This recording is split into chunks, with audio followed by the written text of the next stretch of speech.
உருகியவன் பெயரை உரைக்கும் பல பேரும் அடையும் பலன் என்னவோ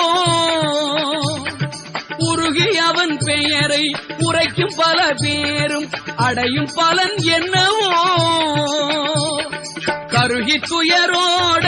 கவலை பரந்தோட பெருகும் அருளல்லவோ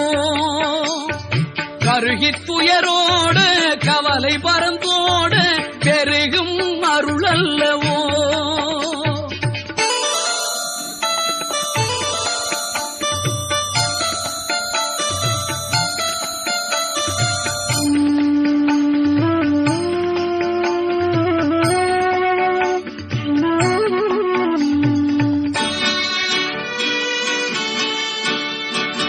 அழகன் குமரன் நல்லாவினன் குடிதன்னில் கிழவன் பெயர் கொண்டது